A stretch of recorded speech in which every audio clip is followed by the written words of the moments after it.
రెండో విడతలో మా ఆడబిడ్డలు మహిళల కోసం మా అక్కలందరికీ తెలుసు.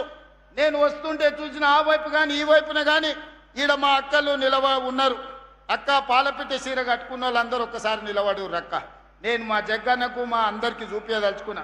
ఆ పక్కన అక్క ఈడ ఉంది కదా పాలపిట్ట చీర కట్టుకున్న వాళ్ళు మా అక్కలు నిలబడమని అడుగుతున్నా. నేను ఒక్కసారి కెమెరాలు అక్కడ తిప్పండి, ఈ పక్క ఆ పక్క కెమెరాలు తిప్పండి. మా అక్కలు ఎంతమంది పాలపిట్టల లెక్క ఈ చీరలు కట్టుకొని వచ్చిండ్రు. ఈ చీరలు ఎవరు పెట్టిండ్రు? వాళ్ళ తమ్ముడు రేవంత్ రెడ్డి పండుగకు సారే అని పాలపిట్ట చీర పెడితే ఈ తమ్ముడిని ఆశీర్వదించడానికి వేలాది మంది పాలపిట్టలాగా ఈ చీర కట్టుకొని వచ్చారు. నేను అడుగుతున్న బీఆర్ఎస్ వాళ్ళను, ఆనాడు మీరు బతుకమ్మ చీరలను ఇచ్చిండ్రు.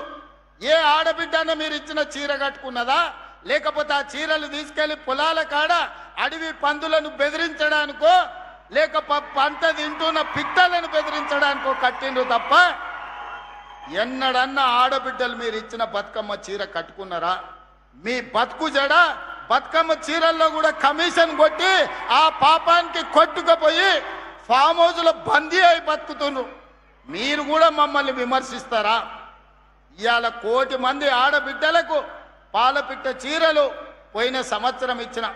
ఈ సంవత్సరం డిసెంబర్లో మళ్ళీ మా అక్కలకు సారె కింద చీర పంపిస్తున్నా. ఈసారి చిలకపచ్చ చీర పంపిస్తా. మా అక్కలందరూ